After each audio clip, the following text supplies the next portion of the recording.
Hello, hello, hello, my friends. How are you? I am so excited to be here. Oh my gosh, this is amazing.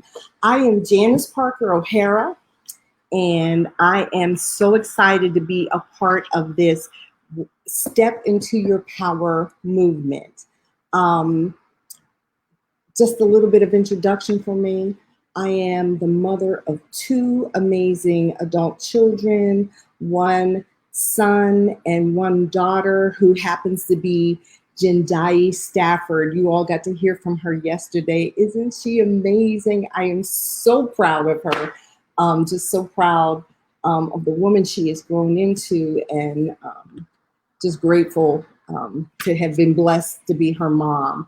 I am the nana of six children from my two children. I have four amazing grandsons and two beautiful granddaughters. And my granddaughters are both a part of this as well. They are both participating in the preteen edition of the book and workbook. So I am just thrilled, thrilled, thrilled to be a part of that. I need y'all to excuse me 1 second. Oh my gosh, forgive me. I had a fan going and it was just so distracting. I'm sorry. It was kind of loud. I meant to turn it off before we get started, but here we go.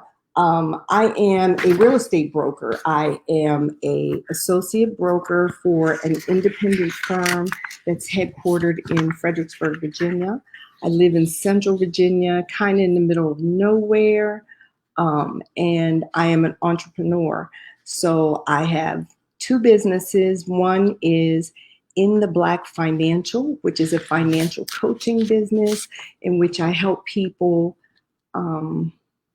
just get financial literacy, because one of the things I learned as a realtor is that a lot of people, particularly people that look like me, are not well positioned to buy a home because we don't have those historical advantages that some communities do. So I started my company to help people just do better financially, and based on my own personal history and the struggles that I've had with money in the past.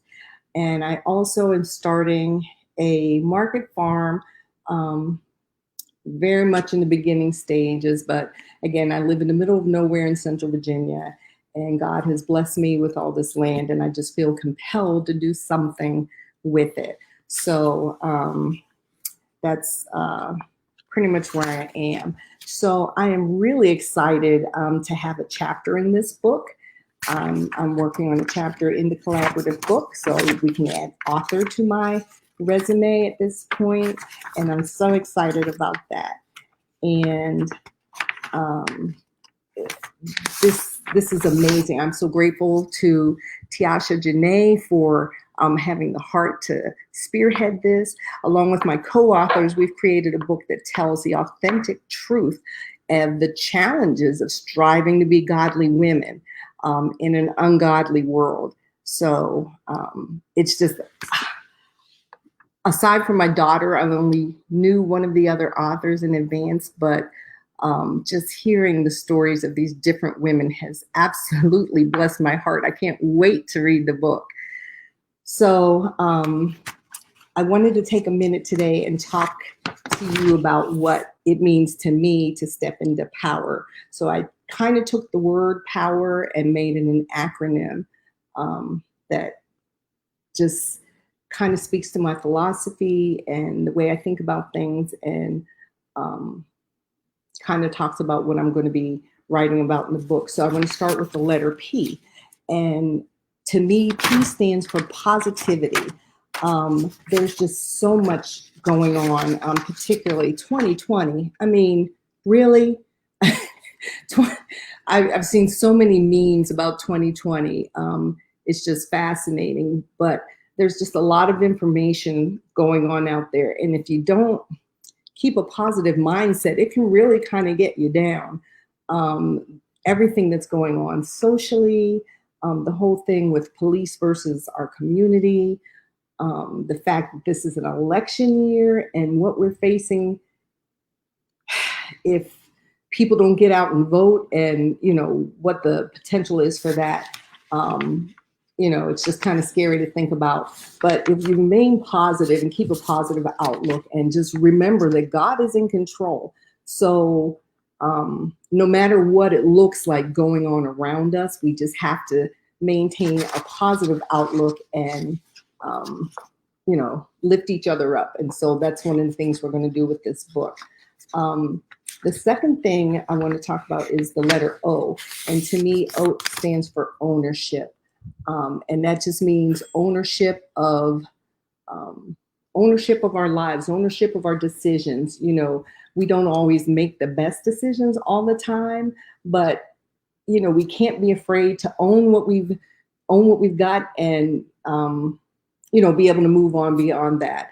As I said, when I talked about my company, my financial company, there was a time when my finances were tore up from the floor up, and I could not have gotten past that if I didn't stop and recognize that, the decisions I was making, the choices I was making, and just the way I was living my life was contributing to that. So you have to have ownership, but that's a starting point. Once you own what you got and know where you are, then you know where you need to go. And this book is going to give everybody great guidance on how to get there from here. When I looked at the letter W, I initially thought of one thing, but after listening to the broadcast this morning, it just settled in my heart that the W is for words. The speaker earlier, Wiseman, talked about how this is like a puzzle piece. And I said, I didn't know the many women who were coming in to be a part of this project, but I'm amazed at watching how God is just piecing this together, and how independent of one another, we're bringing together stories that support each other and together make a big picture of what stepping into your power really is. And words are a big part of that. I know there's some mental health people affiliated with this, and one of the things we have to be aware of is how we talk to ourselves.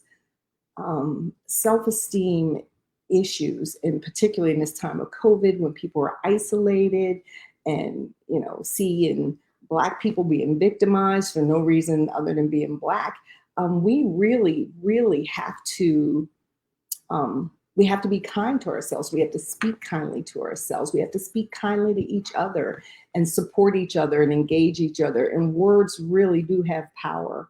So, be careful of your words. Stop talking negatively to yourself. Stop talking down to yourself. One of the young ladies yesterday talked about affirmations. That's important. The way we speak to ourselves and the things we say to ourselves are important.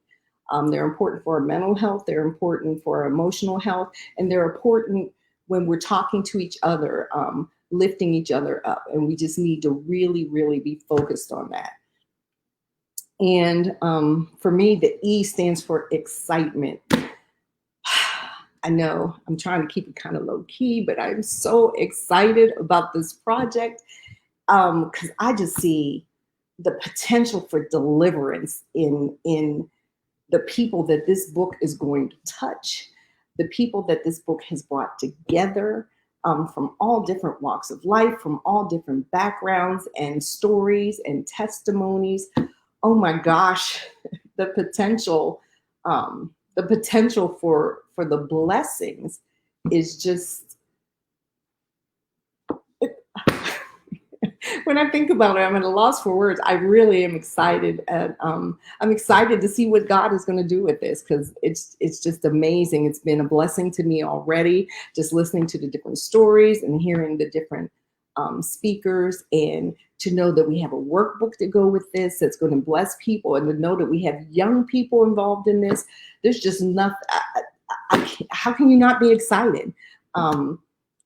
My daughter and my granddaughters are a part of this project. Do you know how that makes me feel as a mom and as a Christian woman, to know that, I raised my daughter so she knew she had to have a relationship with Christ for herself, and now her girls are coming up, and to be able to model that behavior for the next generation, that's biblical. The Bible says, we're supposed that the older women are supposed to teach the younger women.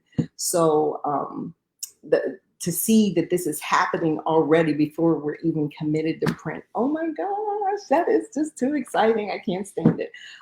So yeah, I'm just really excited about that. And the last R I will talk about is, I said R is for renewal, because we are called to renew our minds with, and again, back to current events and looking at things, and we just cannot let ourselves get caught up or be brought down by what's happening around us. We have to know that there's bigger things around us. There's bigger things at play here. God is working it all out, and we, at least me, I can't see where it's going to end right now, but I have to trust him. And so I'm just looking forward to renewal, and what's going to happen down the road. We're going to have another president. It might be the same president, but there's an election coming, so there's going to be some renewal there. And my chapter in the book is about new beginnings. We've all got stuff. We've all been through stuff. We have all endured stuff. Some people are still going through, so they need encouragement. But I talk about new beginnings because we all have changes. Life goes on, and it's constantly being different, and we just have to be able to focus on those things, that solid rock that Christ represents in our life, to get through those changes. I left home at 18 years old. I moved out of my father's house and started a new life in a completely different state. That's a time of renewal. I worked in a job for 30 years. 30 years, that's a really long time. It was a good job. But, after 30 years, I had to retire. And so, again, that was a time of renewal in my life. I had to kind of reinvent myself, find something else that I like, find another way to support myself, and, still serve the community in the way that I wanted to. So that was a time of renewal.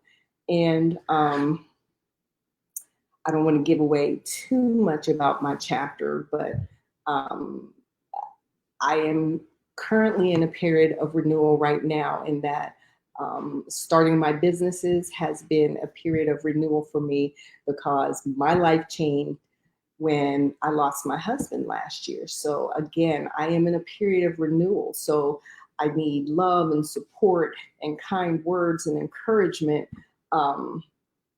just like the next person. We are in this together, but we have to support each other. So we're going to talk about new beginnings and the way God can bless us in new beginnings, and the things that we can do to encourage each other, because as we go through things and we start new things, we need each other. We're tied together. It's that puzzle piece, those puzzle pieces that Wiseman talked about, and how Tiasha had the foresight to bring this project together and intertwine people, and just bring us all together to create something new, a new sense of community, a new sense of support, a new family, so to speak. So I am excited. I am really looking forward to moving forward with this project, writing my chapter, writing my devotionals. And just so you know, if you're watching this, there are still some opportunities for sponsorship or authorship or membership. There is a link below, and you don't have to be left out. You can join this group. And I know you have seen and heard the dynamic women and the different flavors they bring to this project. It's almost like a stew, you know. One brings a little bit of this, somebody else brings a little bit of that, and when it all comes together, it's just good. It's just good. So I am really, really looking forward to this. Um, there's just I don't want to go on and on because my kids tell me, it's like, Mom, you start gushing and you're saying the same thing over and over. So I don't want to do that because I'm trying to be respectful of your time. It's a Saturday afternoon, and I know you don't want to keep hearing me talk about the same thing, but I just wanted to take this opportunity to encourage you all to step into your power, to remind you to be positive and take ownership and watch your words, be mindful of your words, and hang on to that excitement, and look forward to a period of renewal, because God is going to bless us through this project, and hopefully you'll be blessed too.